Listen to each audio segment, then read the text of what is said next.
Bismillahirrahmanirrahim. Saya mau minta tolong. Boleh minta. Ana minum dulu ya.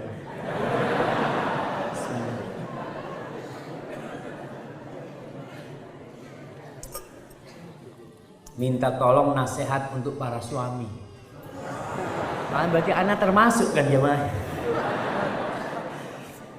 Yang sering sekali marah sama istri dan anak-anaknya, tapi selalu baik di hadapan orang lain. Termasuk sifat munafikkah ini Ustaz? Masya Allah. Ini pertanyaan ibu-ibu yang terakhir.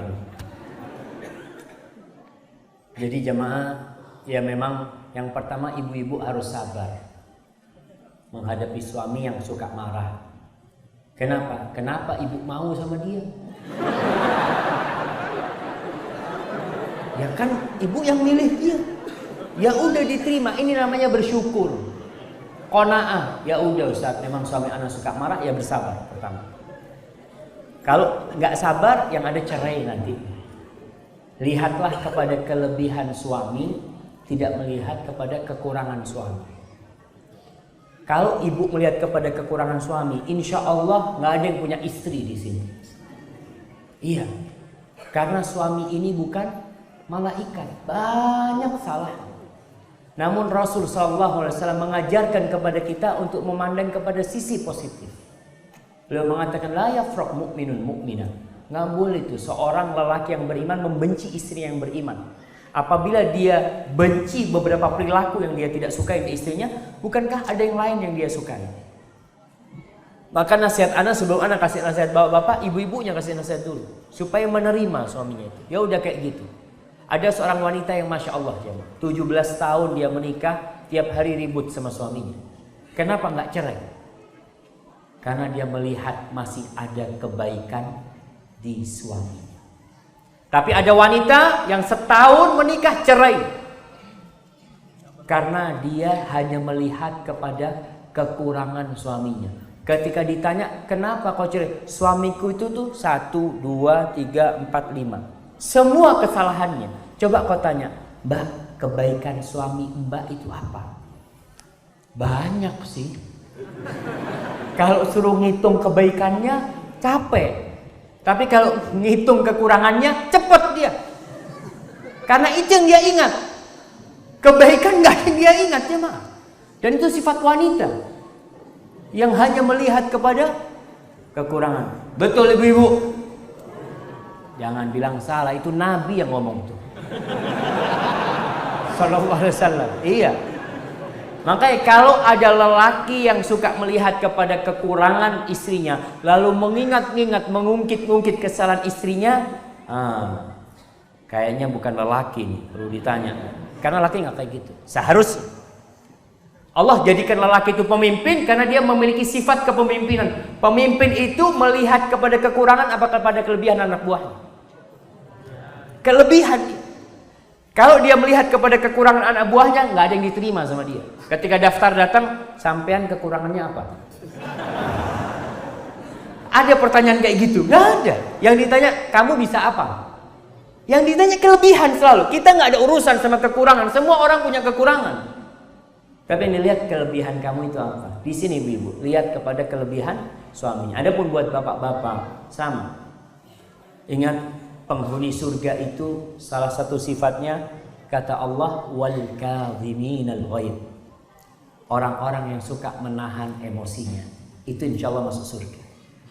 Jadi kalau antum sudah tidak bisa masuk surga, antum udah persentase kesempatan masuk surga udah berkurang. Nabi SAW ketika datang seorang minta nasihat, Nabi cuma kasih satu pelajaran, la taghdab, kau jangan marah. Minta nasihat lagi, la taghdab, kau jangan marah. Marah ini sumber permasalahan. Maka jamaah, bagi bapak-bapak, apalagi nih marah di rumah, di luar tampak senyumannya. Antum tahu dokter? Dokter itu bagaimana kalau menghadapi pasien? Masya Allah. Ahlan, tafadhol, Masya Allah. Sakitnya apa? Macam-macam. Nanti setelah diobatin macam-macam, nanti ya 3 hari balik lagi ke sini ya, Masya Allah. Baik banget nggak? Baik ngomongnya. Tapi kalau yang ngetuk istrinya, Assalamualaikum, bang, aku mau ngomong. Apalagi gitu dia. Karena istri nggak datangkan fulus ya mah. Kalau pasien datangkan duit. Kalau istri minta duit istrinya. Maka kadang-kala kita itu baik sama orang, tapi sama istri nggak baik. Maka seharusnya antum tuh berbuat baik sama istri lillahi ta'ala. Karena antum berbuat baik sama istri yang melihat cuma Allah. Ana nih sekarang bisa tersenyum sama antum. Karena ana di depan orang banyak. Orang akan menjaga image, menjaga wibawa supaya terlihat baik, senyum. Kalau mau tahu hakikat seseorang itu bukan di mimbar, di rumahnya. Tanya sama istrinya. Mbak, suami mbak itu gimana sih? Kalau ceramah Masya Allah, aduh ngomong doang. Yang tahu siapa? Istri yang tahu. Antum kan nggak tahu di sini. Jadi yang tahu hakikat seorang itu istri yang di rumah. Jadi ada yang kayak gitu jemaah. Makanya pernah ada khatib Dimashq. Khatib Dimashq ini sebuah cerita sungguhan atau sebuah permisalan, Anda nggak tahu, tapi disebutkan di buku-buku tentang ceramah. Di Damaskus itu ada khatib penceramah masjid Damaskus. Dia kalau ceramah jemaah membuat orang terharu, jemaah. Membuat orang itu jadi bisa sodakoh dari apa macam-macam. Sedangkan suami ini lelaki kalau di rumah hidupnya mewah, makannya Masya Allah.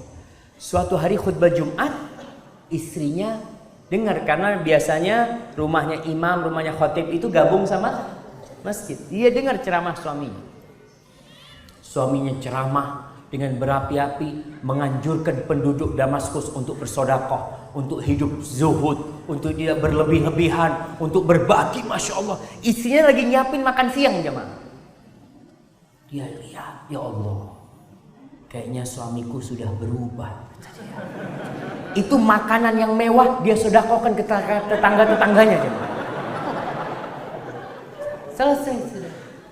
Suaminya pulang dari khutbah Jumat. Assalamualaikum. Waalaikumsalam. Ayo, mana makanannya? Kata dia. Bang, ana bagikan ke tetangga, Bang.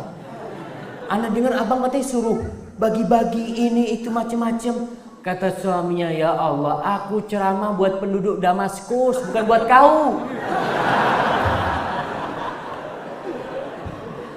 Ini cerita kayak gitu. Tapi yang jelas orang yang tahu dengan hakikat seseorang itu istri. Makanya kata Nabi SAW, khairukum li ahli.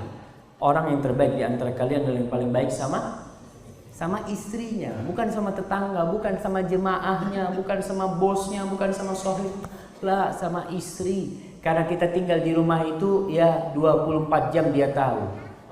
Ketika kita di ranjang apa yang kita lakukan, ketika kita turun dari ranjang, kita masuk kamar mandi, kita ke meja makan, kemudian kita semua dia tahu. Bagaimana kita sama anak-anak dan bapak-bapak, jadilah antum seperti Nabi SAW yang beliau adalah orang yang paling baik sama istrinya. Walaupun antum tidak baik sama orang tapi sama istri baik, insya Allah orang yang baik sama istri itu baik sama orang. Karena dia baiknya sama istri tidak pura-pura. Ada suami yang baik sama istrinya, Masya Allah baik banget karena mau kawin lagi. Ya Masya Allah, Bang Abang kok berubah Bang sekarang, Masya Allah. Jadi baik, oh ada maksudnya ini, Masya Allah. Nggak apa-apa kau, tapi baik terus nanti. Jangan cuma setelah kawin lagi jadi zalim sama istrinya. Enggak, tetap kau harus baik sama istrimu dalam semua kondisi. Dan ibu-ibu harus taat dan patuh sama suaminya dalam semua kondisi. Walaupun suaminya zalim, tetap berbakti sama suaminya. Hadza wallahu a'lam bishawab.